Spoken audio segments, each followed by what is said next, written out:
الحمدللہ رب العالمین، الصلاۃ والسلام علی سید الانبیاء والمرسلین سیدنا و مولانا محمد وعلی آلہ واصحابہ اجمعین، اما بعد فاعوذ باللہ من الشیطان الرجیم، بسم اللہ الرحمن الرحیم۔ ذالک الکتاب لا ریب فیہ، صدق اللہ العظیم۔ الصلاۃ والسلام علیک یا سیدی یا رسول اللہ وعلی آلک واصحابک یا سیدی یا حبیب اللہ۔ اللہ جل شانہ کی حمد و ثناء اور اس کے پیارے حبیب سید المرسلین خاتم النبیین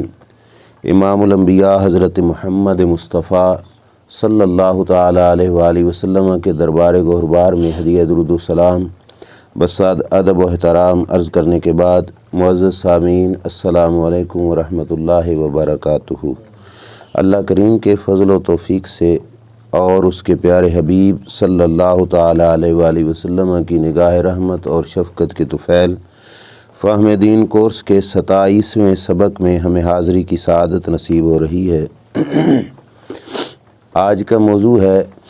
تحفظ حرمت قرآن۔ اللہ تعالیٰ صحیح بیان کر کے سمجھ کر عمل کی توفیق عطا فرمائے۔ قرآن مجید برہان رشید اللہ جل وعلا شانہ کی نازل کردہ آسمانی کتاب ہے، جس کتاب کو دیگر تمام کتابوں پر اللہ جل شانہ نے فضیلت عطا فرمائی، اور یہ کتاب دوسری کتابوں پر فوقیت اور فضیلت رکھتی ہے۔ ہمارے قرآن نے تورات، انجیل اور زبور کے احترام کا ہمیں سبق دیا۔ قرآن مجید نے تورات، زبور اور انجیل کی بے ادبی کی ہمیں ہرگز اجازت نہیں دی۔ قرآن مجید کا اور اسلام کا اور ہمارے دین متین کا یہ مزاج ہے کہ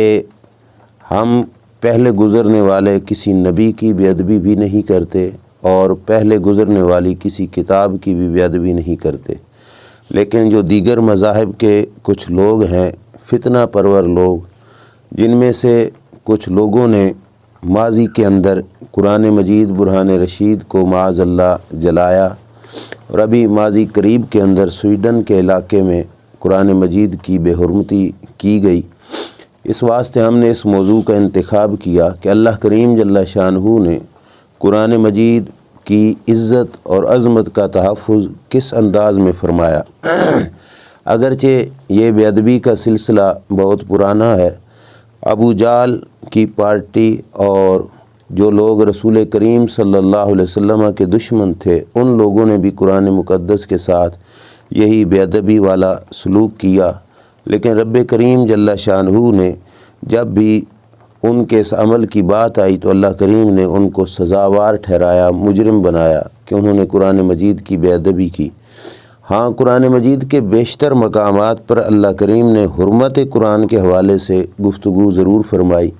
جس سے ہمیں پتہ چلتا ہے اس کتاب کی حرمت حساس کتنی ہے۔ کچھ چیزیں ہوتی ہیں، کچھ بارگاہیں ہوتی ہیں، کچھ مقامات ہوتے ہیں عزت والے،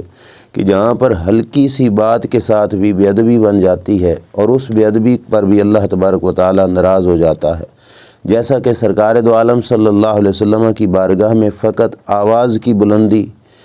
یہ بھی اللہ تبارک و تعالی جل شانہ نے جرم قرار دیا، اور اتنا بڑا جرم قرار دیا کہ فرمایا کہ اس آواز کے بلند ہونے سے تمہارے سارے اعمال برباد ہو جائیں گے۔ قرآن مقدس کی عظمت اور حرمت کو بیان کرتے ہوئے رب ذوالجلال جل شانہ نے کئی ایسی چیزیں کہ جن کو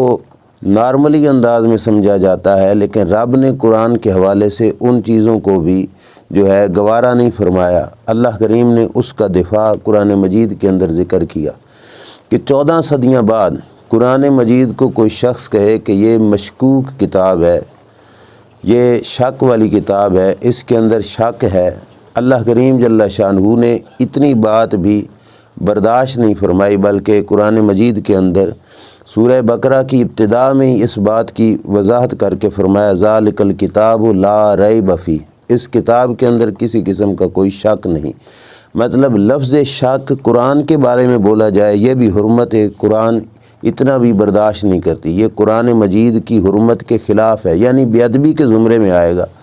کہ قرآن مجید کو معاذ اللہ مشکوک قرار دیا جائے، اور بے ادبی بھی ایسی کہ جو ایمان کو تباہ کر دے گی۔ اس واسطے اللہ تبارک و تعالیٰ نے اس چیز کا ازالہ کیا کہ اس کتاب کے اندر شک نہیں، مطلب یہ شک کی جا نہیں ہے، اس کے اندر شک کیا نہیں جا سکتا۔ لوگوں نے کیا، اور وہ کون تھے؟ کفار تھے جنہوں نے شک کیا۔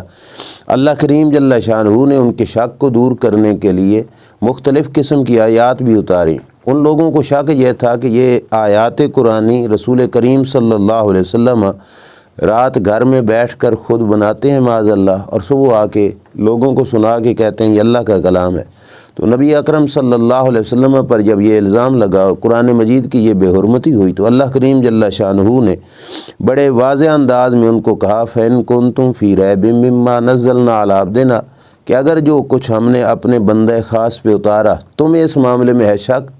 تو فاتو بصورت من مثلہ، اگر یہ تمہارا دعویٰ ہے کہ یہ گھر میں بیٹھ کے بنا سکتے ہیں اور انہوں نے تو بظاہر کسی کے پاس جا کے پڑھا ہی نہیں ہے، تو تم بھی ان کی طرح کی کوئی ایک صورت تو بنا کے لے آؤ اور دکھاؤ کہ تم بھی اس طرح کی عربی زبان بنا کے دکھا سکتے ہو۔ اور آگے رب ذوالجلال جل شانہ نے یہ بھی فرمایا فَإِن لَمْ تَفْعَلُوا وَلَن تَفْعَلُوا، قیامت تک کے لیے فرما دیا کہ قرآن جیسی کوئی ایک صورت بنانا صرف مکہ کے کافر نہیں، ان کے بعد کے اندر بھی جو منکر ہوں گے قیامت تک وہ نہیں بنا سکیں گے۔ یہ سارا مضمون اس چیز کی وضاحت کر رہا ہے کہ لفظ شک بھی قرآن مجید کے بارے میں نہ بولا جائے۔ اللہ کریم جل شانہ کی یہ کتاب حرمت کے لحاظ سے اتنی بلند ہے، عظمت کے لحاظ سے، کہ اللہ کریم نے اس لفظ کو بھی اپنی اس کتاب کے لیے گوارا نہیں فرمایا۔ دوسرے مقام پہ اللہ کریم نے بہت بڑا چیلنج کیا، فرمایا قُلْ لَئِنِ اجْتَمَعَتِ الْإِنسُ وَالْجِنُّ عَلَىٰ أَن يَأْتُوا بِمِثْلِ هَٰذَا الْقُرْآنِ لَا يَأْتُونَ بِمِثْلِهِ، کہ اگر یہ انسان اور جن مل بھی جائیں کس پر کہ قرآن کی مثل لے کے آتے ہیں، قرآن جیسا قرآن لے کے آتے ہیں، تو اللہ کریم نے فرمایا انسان اور جن روئے زمین کے مل کر بھی قرآن کی مثل قرآن نہیں لا سکتے۔ اب دیکھو ایک چیز جیسی دوسری چیز ہو، جیسے کوئی کمپنی اپنی پروڈکٹس بناتی ہیں تو ان کا یہ دعویٰ ہوتا ہے کہ اس کی مثل کوئی نہیں، اس جیسا کوئی نہیں۔ اگر کوئی دوسری اس جیسی یا اس سے بہتر بنا دے تو وہ ڈاؤن ہو جاتی ہے۔ اللہ کریم جل شانہ نے قرآن کے حوالے سے اتنا بھی برداشت نہیں فرمایا کہ کوئی قرآن کی مثل کہے کہ یہ الفاظ، یہ آیات، یہ کتاب قرآن کی مثل ہے۔ اللہ نے فرمایا نہیں بنا سکتے، اور باقاعدہ چیلنج کر دیا کہ آسمان زمین والے بھی مل جائیں پھر بھی نہیں بنا سکتے۔ اور وَلَوْ كَانَ بَعْضُهُمْ لِبَعْضٍ ظَهِيرًا، کہ اگرچہ آپس میں ایک دوسرے کے مددگار بھی بن جائیں، کہ رل مل کے بنانا چاہیں تب بھی نہیں بنا سکتے۔ مطلب یہ ہے کہ اللہ کریم نے شک والا لفظ اور اس کے ساتھ ساتھ جو مثل والا لفظ ہے وہ قرآن مجید کی حرمت کو اس سے بھی پاک فرمایا کہ قرآن مجید کی مثل بھی کوئی نہیں ہو سکتا، اور قرآن مجید کے اندر شک بھی نہیں کیا جا سکتا۔ آگے حرمت قرآن کے حوالے سے جو اگلی بات ہے اس میں یہ بھی کہ رب ذوالجلال جل شانہ نے قرآن مقدس کے اندر ایک مقام پہ یہ بھی فرمایا انا نحن نزلنا الذکر و انا لہ لحافظون، کہ ہم نے قرآن مجید کو خود ہی نازل کیا، و انا لہ لحافظون، اور ہم ہی قرآن مجید کی حفاظت کرنے والے ہیں۔ اب اللہ تعالیٰ قرآن مجید کے بارے میں یہ فرمائے کہ قرآن نازل بھی ہم نے کیا اور قرآن کی حفاظت کرنے والے بھی ہم ہیں، اس کے اندر بھی حکمت ہے، اور یہ بھی حرمت قرآن کے تحفظ کے لیے اللہ کریم جل شانہ نے یہ الفاظ بھی نازل فرمائے۔ اس کی وجہ یہ ہے کہ اللہ تبارک و تعالی جل وعلا شانہ یہ چاہتا ہے کہ قیامت تک کوئی شخص قرآن کی حرمت پر صرف اتنی انگلی بھی نہ اٹھا سکے کہ یہ کتاب غیر محفوظ ہے، اس کے اندر تبدیلی ہو گئی، رد و بدل ہو گیا، کوئی کمی ہو گئی، کوئی بیشی ہو گئی۔ اللہ کریم جل شانہ نے قرآن مقدس کے حوالے سے، اس کی حرمت کے حوالے سے یہ بات بھی پسند نہیں فرمائی کہ کوئی شخص قیامت تک قرآن کے حوالے سے ایسی گفتگو کرے۔ اس قرآن کی حرمت کے دفاع کے لیے اور تحفظ کے لیے اللہ کریم جل شانہ نے یہ حفاظت والی نسبت بھی اپنی ذات کی طرف کر دی کہ کوئی شخص اگر قرآن مجید کی حرمت پر اس لحاظ سے انگلی اٹھائے کہ قرآن غیر محفوظ ہے، قرآن کے اندر چینجنگ ہو گئی، قرآن کے اندر رد و بدل ہو گیا، یا قرآن کے الفاظ کے اندر کچھ تبدیلی ہو گئی معاذ اللہ، تو رب ذوالجلال جل شانہ نے اس حوالے سے بھی تردید فرما دی کہ قرآن ایسی کتاب نہیں کہ جس کے حوالے سے یہ کہا جا سکے کہ اس کتاب کو مشکوک قرار دیا جائے۔ رب ذوالجلال نے فرمایا نہیں، اس کتاب کی حفاظت میرے ذمہ کرم پہ ہے۔ اب جو شخص قرآن مجید پر غیر محفوظ ہونے کا ہاتھ اٹھائے گا یا الزام لگانے کی کوشش کرے گا تو اس کی اس بات کا پہلا حملہ اللہ تبارک و تعالی جل شانہ کی قدرت پر ہوگا کہ جو اتنی قدرت والی ذات قرآن مجید کی حفاظت فرما رہی ہے، اس ذات اقدس کی حفاظت میں، قدرت میں، طاقت میں کوئی شک نہیں ہو سکتا۔ تو جب اس کی قدرت و طاقتوں میں شک نہیں ہو سکتا تو پھر قرآن مجید کی حفاظت اور محفوظ ہونے کے اندر بھی کوئی شک نہیں ہو سکتا۔ اللہ کریم جل شانہ نے ان لفظوں کے ساتھ بھی قرآن مجید کی حرمت کا تحفظ فرمایا۔ آگے اور بھی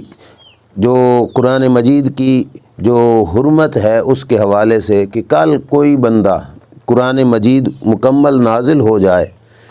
لفظ مشکل بھی قرآن کے حوالے سے نہ بولے۔ اللہ کریم جل شانہ کو قرآن مجید کی حرمت کے لحاظ سے یہ بات بھی گوارا نہیں کہ قرآن اوکھا ہے، قرآن مشکل ہے، یہ بھی نہیں۔ اس کے تحفظ کے لیے بھی رب ذوالجلال نے کئی مقامات پر، یہ آیت ایک بار نہیں بار بار نازل فرمائی، وَلَقَدْ يَسَّرْنَا الْقُرْآنَ لِلذِّكْرِ، کہ ہم نے قرآن مجید کو آسان کر دیا۔ اب لفظ مشکل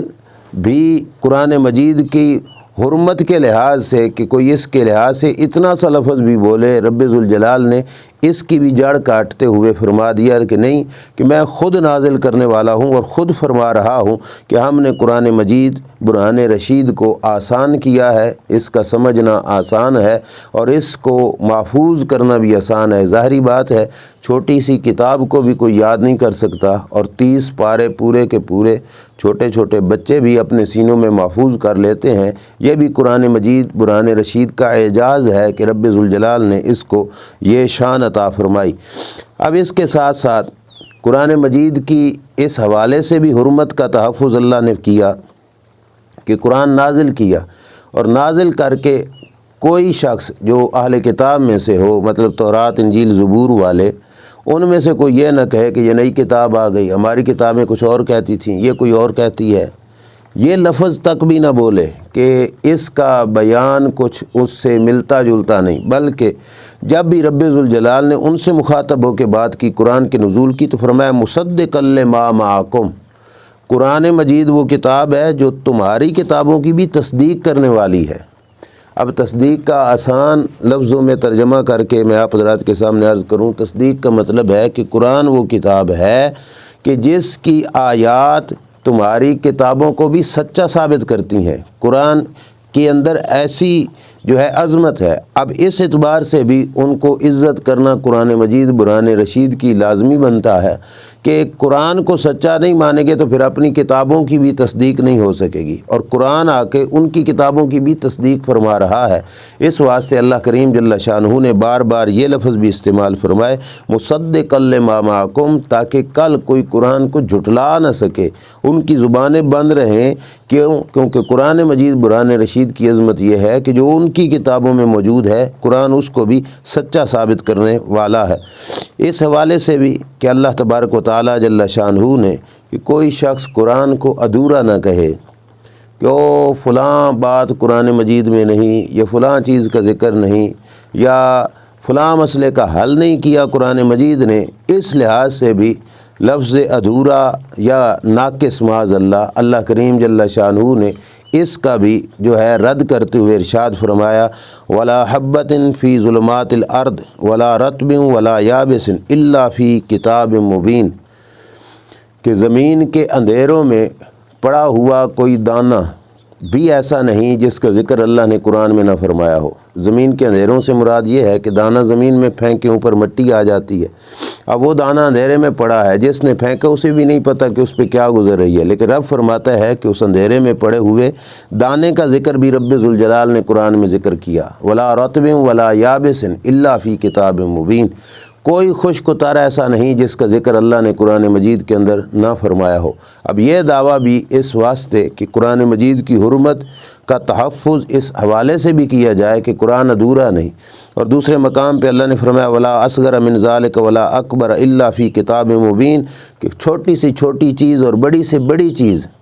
چھوٹی سی چھوٹی کوئی ایسی نہیں جس کا ذکر قرآن میں نہ ہو، اور بڑی سے بڑی کوئی چیز ایسی نہیں جس کا ذکر قرآن میں نہ ہو۔ مطلب کوئی ناقص اور ادھورا قرآن پاک کو نہ کہے، جس لحاظ سے بھی دیکھے گا اسے قرآن مجید جو ہے مکمل اور کامل نظر آئے گا۔ اب اس کے بعد ایک اور پہلو کے اعتبار سے بھی قرآن مجید کی حرمت رب ذوالجلال جل شانہ نے بیان کی۔ فرمایا فیضا قرأت القرآن فاستعذ باللہ من الشیطان الرجیم، جس وقت قرآن پڑھنے لگو تو اللہ کی پناہ میں آ جایا کرو، کہ اللہ کی پناہ میں جگہ مانگ لو کہ شیطان سے تم بچ جاؤ، مردود شیطان سے۔ اب اللہ کریم قرأت قرآن کے دوران اپنی پناہ میں بندے کو آنے کا حکم فرما رہا ہے، اعوذ باللہ من الشیطان الرجیم پڑھ کر اللہ کی پناہ میں آ جاؤ، اور اللہ تبارک و تعالیٰ تمہیں شیطان سے بچائے گا۔ کیوں؟ کیونکہ شیطان کا حملہ تم پہ ہو دوران تلاوت، دوران قرأت، یہ بھی قرآن کریم کی حرمت کے منافی ہے۔ اس واسطے تلاوت کرتے ہوئے، قرأت کرتے ہوئے اللہ کریم جل شانہ نے پہلے حکم دے دیا۔ یہی وجہ ہے کہ ہم بسم اللہ الرحمن الرحیم کے ساتھ اعوذ باللہ من الشیطان الرجیم بھی پڑھتے ہیں، اور اللہ کریم جل شانہ نے یہ حرمت قرآن کے حوالے سے ہماری ڈیوٹی لگائی کہ یہ بھی کرنا تمہاری ذمہ داری ہے۔ اور دوسرے نمبر پر فیضا قرئ القرآن فاستمعوا لہ وانصتوا، جب قرآن پڑھا جائے تو اللہ فرماتا ہے سنو اس کو غور سے،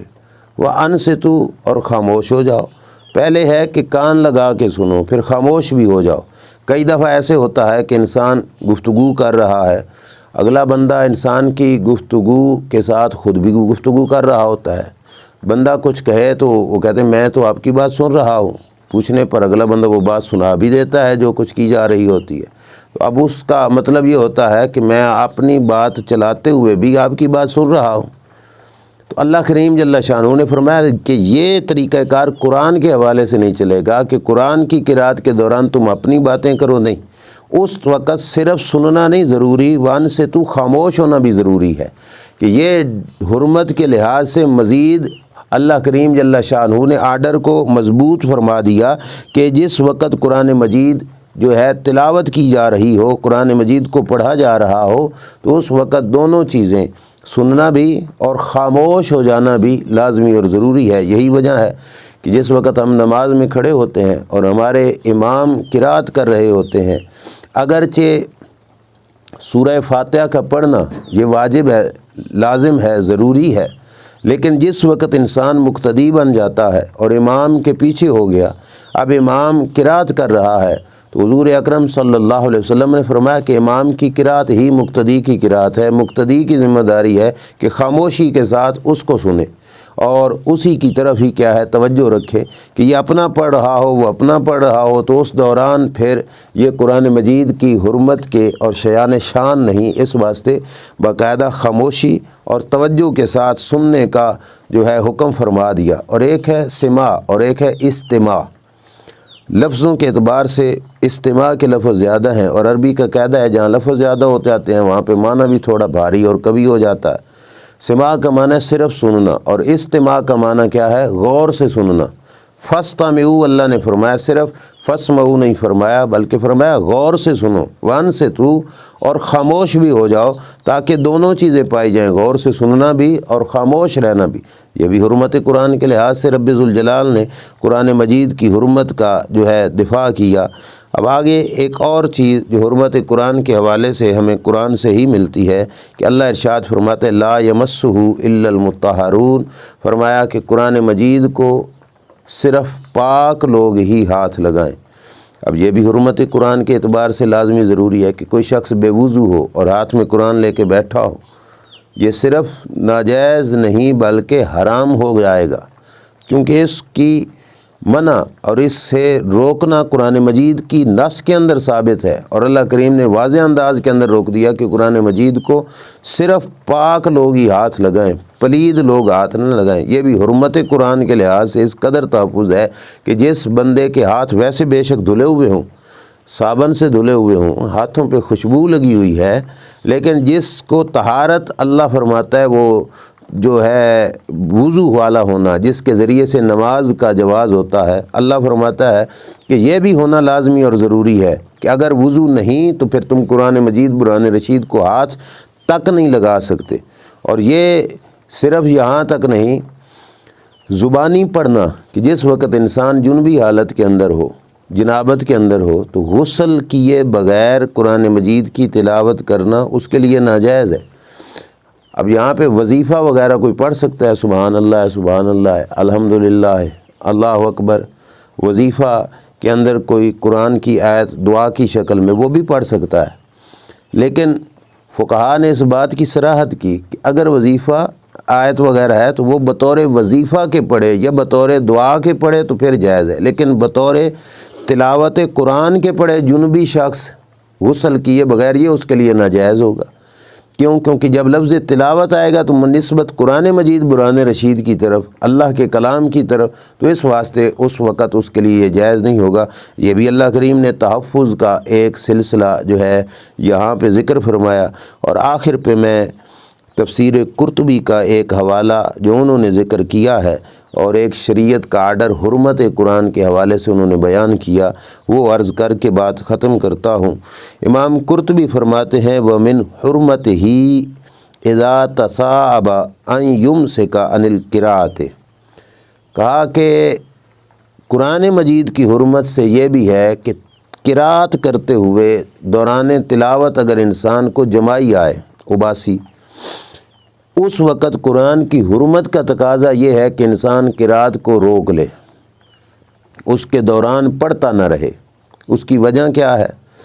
انہوں نے کہا کہ قرآن ہے رب کی طرف سے اور جمائی ہے شیطان کی طرف سے،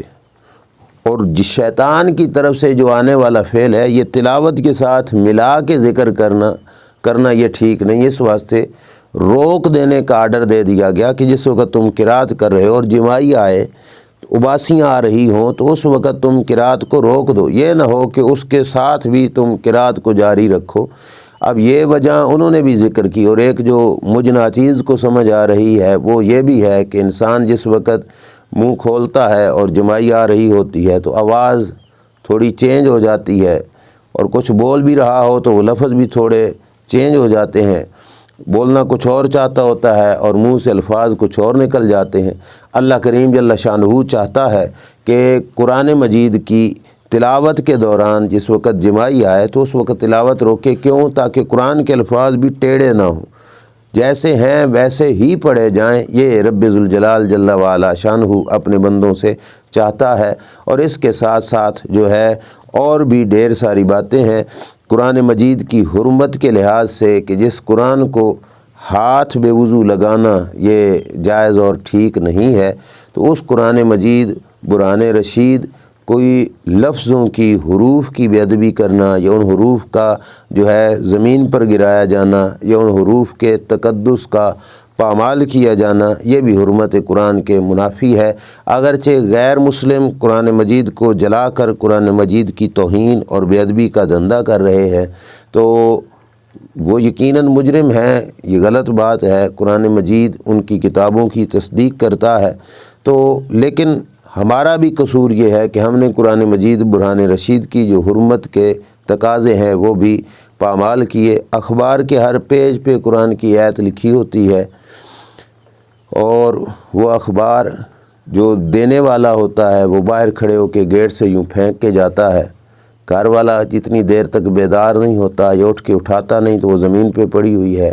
یا وہی اخبار پھر پڑھ لینے کے بعد اس پہ لفظ ردی بولا جاتا ہے معاذ اللہ، اس پہ قرآنی آیات بھی ہیں، حدیث بھی لکھی ہوئی ہے، پاکیزہ نام بھی ہیں، اور لفظ ردی بول کر اس کی بھی جو ہے بے ادبی اور توہین کی جاتی ہے۔ اس سلسلے میں بھی جو اصحاب اقتدار ہیں، حکومت کے لوگ، ان کو غور کرنا چاہیے۔ اخباریں اور جرائد جو ہے وہ چھاپنے والے لوگ، رسائل چھاپنے والے لوگ بھی اس چیز پر خاصا غور کریں کہ قرآنی آیات کی تبلیغ اگرچہ لازمی ضروری ہے، لیکن اس کا یہ طریقہ نہیں کہ ایسے پیجز پہ لکھا جائے جس کی تحفظ کی کوئی صورتحال نہیں۔ اب قرآن کے جو ہیں سپارے وہ بھی چھپتے ضرور ہیں، لیکن ان کے چھاپے کے اندر اس بات کا باقاعدہ جلد ہوتی ہے، اس کو باقاعدہ محفوظ کیا جاتا ہے، پھر بعد میں جو لے کے آتے ہیں وہ اوپر غلاف چڑھاتے ہیں اور بڑی حفاظت کے ساتھ رکھا جاتا ہے۔ لیکن اخباری جو ہے سلسلہ، اس کے اندر قرآن مجید کے الفاظ کا لکھا جانا یا تحریر کرنا یہ اس کی بے ادبی کا سبب ہے۔ اس سے بھی قرآن مجید کو بچانا لازمی ضروری ہے۔ غیر تو غیر، اور یہ دندہ ہم خود کر رہے ہیں، اس سے بھی ہمیں بچنا چاہیے۔ اور اگر وہ لوگ اس سلسلے میں نہ بھی سمجھیں تو ہمیں کم از کم اپنے حصے کا کردار ضرور ادا کرنا چاہیے کہ ایسے الفاظ نیچے پڑے ہوئے ملیں تو ہم اپنے سٹیٹس کا دھیان کرتے ہوئے کہ میں نیچے سے اٹھاؤں گا تو میری شان میں فرق آئے گا، نہیں،